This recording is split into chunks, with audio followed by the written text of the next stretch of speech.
Vijay sir, ಹೌದು, ರಾಜಕೀಯದವ್ರಿಗೆ ಪ್ರಶ್ನೆ ಕೇಳಿದ ತಕ್ಷಣ ಅವರು ನಾವೇನು ಮಾಡಿದ್ವಿ ಅವ್ರೇನು ಮಾಡಲಿಲ್ಲ ಅನ್ನೋದನ್ನೇ ಬರಲಿಟ್ಟು ತೋರಿಸ್ತಾರೆ, ಅದು ಸಹಜ. ಬಟ್ ನೀವೊಬ್ರು ತಜ್ಞರಾಗಿ ಹೇಳಿ ಸರ್, ಎಲ್ಲಿ ಸಮಸ್ಯೆ ಆಗ್ತಾ ಇದೆ? ವಾಸ್ತವಾಂಶವಾಗಿ ಏನಾಗಿದೆ, ಏನು ಕ್ಯಾಚ್ಮೆಂಟ್ ಏರಿಯಾ ಇದೆ ಅದರಲ್ಲಿ ಮಳೆ ಆಗಲಿಲ್ಲ. ಸೊ ಕ್ಯಾಚ್ಮೆಂಟ್ ಏರಿಯಾದಲ್ಲಿ ಮಳೆ ಆಗದಲ್ಲೇ ಇರೋದ್ರಿಂದ ಈ ಸರ್ಕಾರ ಆ ಸರ್ಕಾರನ ಯಾವ ಸರ್ಕಾರ ಅನ್ನೋ ವಯಸ್ಸು ಮಾತಾಡಲ್ಲ. ಆ್ಯಕ್ಚುಯಲ್ ಫ್ಯಾಕ್ಟ್ಸಲ್ಲಿ ನಾವು ಏನಾಗುತ್ತೆ, ನೀವು ಲಾಸ್ಟ್ ಇಯರ್ದೆಲ್ಲ ರೈನ್ಫಾಲ್ ಡಾಟಾ ಅಥವಾ ನಾವು ಕೊಟ್ಟಿರೋ ನೀರು ಅಥವಾ ಅವ್ರಿಗೆ ಸೇರಬೇಕಾಗಿರೋ ನೀರು ನೋಡಿದರೆ ನಾವು ಆಲ್ರೆಡಿ 40 TMC ನೀರು ಕೊಡಬೇಕಿತ್ತು ಜೂನ್ ಆ್ಯಂಡ್ ಜುಲೈಯಲ್ಲಿ.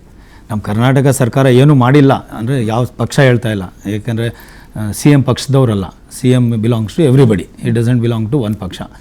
CM ಏನು ಮಾಡಿಲ್ಲ ಅನ್ನೋದು ತಪ್ಪಾಗುತ್ತೆ, ಅಥವಾ ನಮ್ಮ ಅಧಿಕಾರಿಗಳು ಏನು ಮಾಡಿಲ್ಲ ಅನ್ನೋದು ತಪ್ಪಾಗುತ್ತೆ. ಯಾಕೆಂದರೆ ನಾವು ಎಲ್ಲಿ 40 TMC ನೀರು ಬಿಡಬೇಕಿತ್ತು ಜೂನ್ ಜುಲೈಯಲ್ಲಿ, ನಾವು ಬಿಟ್ಟಿರೋದೇ 3.5 TMC ನೀರು.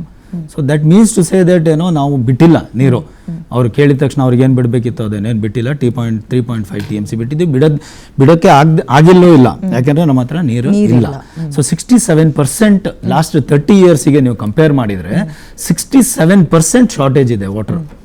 ನಮ್ಮ ಮಳೆ 45-50% ಕಡಿಮೆ ಆದರೆ ನೀರು ಶಾರ್ಟೇಜ್ ತುಂಬ ಇದೆ. ಈ ನೀರು ಶಾರ್ಟೇಜ್ ಕಡೆ ಯಾರು ಮಾತಾಡ್ತಾ ಇಲ್ಲ. ಯಾಕೆ ನೀರು ಶಾರ್ಟೇಜ್ ಆಗ್ತಾ ಇದೆ ಅನ್ನೋ ಕಡೆ ಇದು ನಾವು ಮಾತಾಡಬೇಕಾಗಿದೆ. ಇವತ್ತಿನ ಪರಿಸ್ಥಿತಿಯಲ್ಲಿ ವರ್ಷ ನಾವು ಬರೀ ಡಿಮ್ಯಾಂಡ್ ಕಡೆ ಮಾತಾಡ್ತೀವಿ, ಸಪ್ಲೈ ಸೈಡಲ್ಲಿ ಯಾರು ಮಾತಾಡ್ತಾ ಇಲ್ಲ.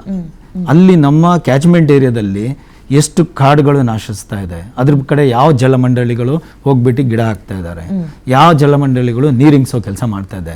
ನಿಮಗೆ ಕಾಲಾವಧಿ ನೀರು ಅಲ್ಲಿ ಬರ್ತಾನೆ ಇರಬೇಕು ಅಂದರೆ, ಈಗ 1500 ಕ್ಯೂಸೆಕ್ಸ್ ನೀರು ಬರ್ತಾ ಇದೆ, ಅದನ್ನು 3000 ಕ್ಯೂಸೆಕ್ಸ್ ಅಲ್ಲಿ ನಾವು ಕೊಡಬೇಕು. ಆ ನೀರನ್ನು ಸಮಗ್ರವಾಗಿ ಬರ್ತಾನೆ ಇರಬೇಕು ಅಂದರೆ ಅಲ್ಲಿ ಕಾಡು ಏನಿದೆ ಅದನ್ನು ಬೆಳೆಸಬೇಕಾಗಿದೆ, ಅಲ್ಲಿ ನೀರಿಂಗ್ ಬೇಕಾಗಿದೆ. ಆವಾಗ ನಿಮಗೆ ಏನೋ ಒಂದು ಮಳೆ ಇಲ್ದಿದ್ದಾಗಲೂ ನೀರು ಬರ್ತಾ ಇರುತ್ತೆ.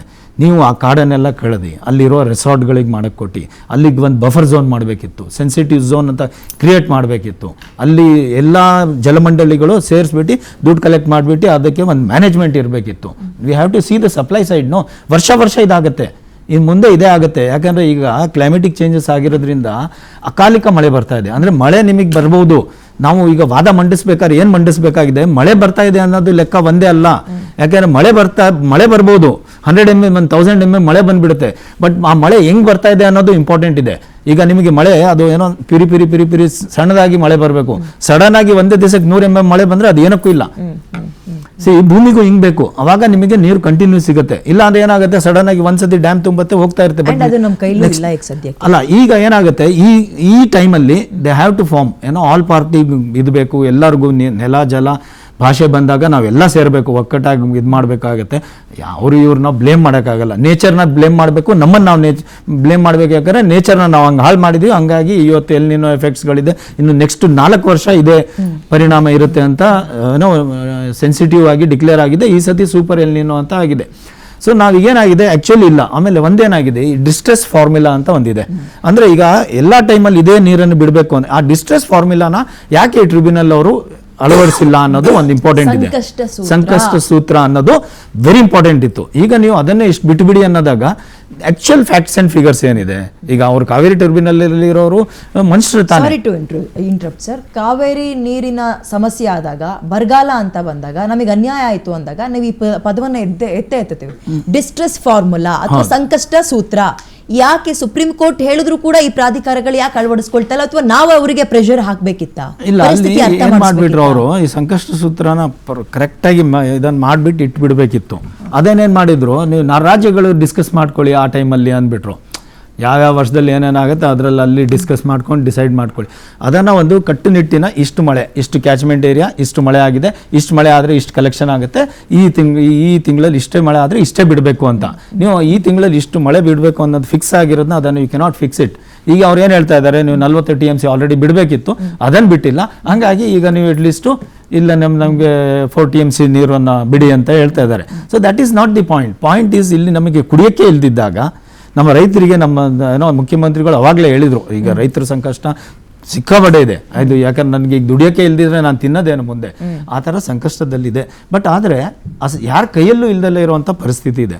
ಆವಾಗ ನಮಗೆ ಅಟ್ಲೀಸ್ಟ್ ಕುಡಿಯೋದಕ್ಕಂತೂ ಬೇಕಲ್ಲ, ಬದುಕಬೇಕು. ಈ ವರ್ಷ ಬದುಕಿದ್ರೆ ನೆಕ್ಸ್ಟ್ ಇಯರ್ ಆದರೂ ಏನಾದ್ರು ದುಡಿಬಹುದು. ರಿವರ್ ವಾಟರ್ ಪಾಲಿಸಿನೂ ಹೇಳೋದು ಅದೇ ಅಲ್ವಾ ಸರ್, ಮೊದಲು ಕುಡಿಯೋ ನೀರು. ಹೌದು. ಸೊ ಈಗ ನಾವು ನಮಗೆ ಸುಮಾರು ಮಂಡ್ಯ ಮೈಸೂರು, ನಮ್ದು ಬ್ಯಾಂಗ್ಳೂರು, ಇದೆಲ್ಲ ನಾವು ಇದರಲ್ಲಿ 70 to 80% ನಾವಿದೆ ಇದರಲ್ಲಿ ನಾವು ಬದುಕ್ತಾ ಇರೋದು. ಆಮೇಲೆ ನಮ್ಮ ಬ್ಯಾಂಗ್ಳೂರಲ್ಲಿ ಈ ಸತಿ ಏನು ಪ್ರಾಬ್ಲಮ್ ಆಗುತ್ತೆ ಅಂದರೆ ಕಾವೇರಿ ನೀರು ಬೇರೆ ಕಡಿಮೆ ಬರುತ್ತೆ, ಪ್ಲಸ್ ಭೂಮಿಯಲ್ಲಿ ನೀರು ಹಿಂಗಿಲ್ಲ ಈ ವರ್ಷ. ಸೊ ನಮ್ಮದು ಬ್ಯಾಂಗ್ಳೂರು ಅಬೌಟ್ 30 to 40% ಬೋರ್ವೆಲ್ ಆಧಾರಿತವಾಗಿದೆ. ಸೊ ನಿಮಗೆ ಆ ಪರಿಸ್ಥಿತಿ ಜನರಿಗೆ ಅರ್ಥನೇ ಆಗ್ತಾ ಇಲ್ಲ. ನಾನು ಹೇಳೋದಾದ್ರೆ ನೀರು ವ್ಯರ್ಥ ಮಾಡ್ತಾ ಇದೀವಿ. ಆಮೇಲೆ ನಾವು ಯಾವ ಕಡೆಗೆ ಹೋಗ್ತೀವಿ, ಬೇಸಿಗೆ ಏನಾಗ್ಬೋದು ಅನ್ನೋದು ನಮ್ಗೆ ಅರ್ಥ ಆಗ್ತಾ ಇಲ್ಲ. 40% ನಮ್ಮದು ಬೋರ್ವೆಲ್ ಆಧಾರಿತ ಬ್ಯಾಂಗ್ಳೂರು.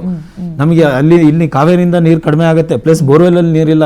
ದಿನ ಬೆಳಿಗ್ಗೆ ಎದ್ರೆ ನನಗೆ ಒಂದು 20 ಕಾಲ್ ಬರುತ್ತೆ, ಬೋರ್ವೆಲ್ ಒಣಗೋಗಿದೆ ಸರ್, ಏನು ಮಾಡೋಣ, ಬೋರ್ವೆಲ್ ಒಣಗೋಗಿದೆ ಸರ್, ಈಗ ಏನು ಮಾಡೋಕ್ಕಾಗತ್ತೆ, ಅವಾಗ ಮಾಡ್ದಲ್ಲೇ ಇರೋರು ಅಂತ ನಾವು ಅದೇ ಹೇಳ್ತೀವಿ. ಬೆಳಿಗ್ಗೆ ಎದ್ರೆ ಅದೇ ಬೈತಾ ಇರ್ತೀವಿ, ನೀವು ಆ ಕಾಲದಲ್ಲಿ ಮಾಡಿದರೆ ಈಗ ನೀರು ಸಿಗ್ತಾ ಇತ್ತು ಇನ್ನೂ 1 ವರ್ಷ ಅಂತ. ಸೊ ನಾವು ಏನಾಗ್ತಾ ಇದೆ ಲಾಸ್ಟ್ ಈಗ ನಾವು ಪ್ಲಾನಿಂಗು ಅಷ್ಟೇ. ಈಗ ನಾವು ಎಲ್ಲರೂ ಸೇರಿ ಮಾತಾಡ್ತಾ ಇದ್ದೀವಿ, ನೆಕ್ಸ್ಟ್ ಇಯರ್ ಏನಾದ್ರು ಮತ್ತೆ ನೀರು ಕಡಿಮೆ ಆದರೆ ಮಾತಾಡ್ತೀವಿ. We are not talking of the how do we restore that. ಬಂದಿದ್ದ ಚಿಕ್ಕ ಮಳೆಯಲ್ಲೂ ನಾವು ಹೆಂಗೆ ರೆಸ್ಟೋರ್ ಮಾಡ್ಬೋದು. ಸಮುದ್ರಕ್ಕೆ ಸೇರ್ತಾ ಇದೆ ಅಂದರೆ ನಾವು ಈ ನಮ್ಮ ಸಮುದ್ರಕ್ಕೆ ಸೇರ್ತಾ ಇದೀವಿ ಅಂತ ಎಲ್ಲರದು ವಾದ ಇದೆ. ಬಟ್ ಸಮುದ್ರಕ್ಕೆ ಸೇರ್ತಾ ಇದೆ ಅಂದರೆ ನಾವು ಅತಿ ಹೆಚ್ಚಾಗಿ ನೀರು ಬಿಡ್ತಾ ಇದ್ದೀವಿ. ಅದಕ್ಕೆ ಆ ನೀರನ್ನೇ ನಾವು ನಮ್ಮ ಆ ಕಾಡು ಪ್ರದೇಶದಲ್ಲಿ ಹಿಂಗಿಸಿ ಕಡಿಮೆ ಮಾಡ್ಕೊಂಡಿದ್ರೆ ನಮ್ಮ ಒಳಹರಿವು, ಅವ್ರು ನೋಡೋದು ಒಳಹರಿವು ಎಷ್ಟಾಗಿದೆ ಅಂತ ನೋಡ್ತಾರೆ. ಆ ಒಳಹರಿವಿಗೆ ನಾವು ನಮ್ಮ ಏನು ಕ್ಯಾಚ್ಮೆಂಟ್ ಏರಿಯಾನ ಎನ್ರಿಚ್ ಮಾಡ್ಕೊಂಡಿದ್ರೆ ಅದು ಕಂಟಿನ್ಯೂಸ್ ನೀರು ಬರ್ತಾ ಇರೋದು, ಜಲ. ಅದನ್ನು ಮಾಡ್ತಾ ಇಲ್ಲ. So there is a scientific approach. ಒಂದು ಕಮಿಟಿ ಫಾರ್ಮ್ ಆಗಬೇಕು, ಅದರಲ್ಲಿ ಬುದ್ಧಿಜೀವಿಗಳು, ಸೈಂಟಿಸ್ಟ್ಗಳು, ಏನೋ ಕನ್ನಡ ಪರ ಸಂಘಟನೆಗಳು, ಏನೋ ಪಾರ್ಟಿಗಳು ಎಲ್ಲ ಸೇರಬೇಕು. ನಮ್ಮ ನೆಲ, ನಮ್ಮ ಜಲ, ನಮ್ಮ ಭಾಷೆ ಅಂದಾಗ ಅದಕ್ಕೆ ಪಾರ್ಟಿಗಳು ಇರಬಾರ್ದು. There is no party, there should not be a boundary line. ಯಾಕಂದ್ರೆ ನಮ್ಮ ಅಳಿವು ಎಲ್ಲರೂ ಒಟ್ಟಾಗಬೇಕು ಅಂತ. Yes sir, you are right.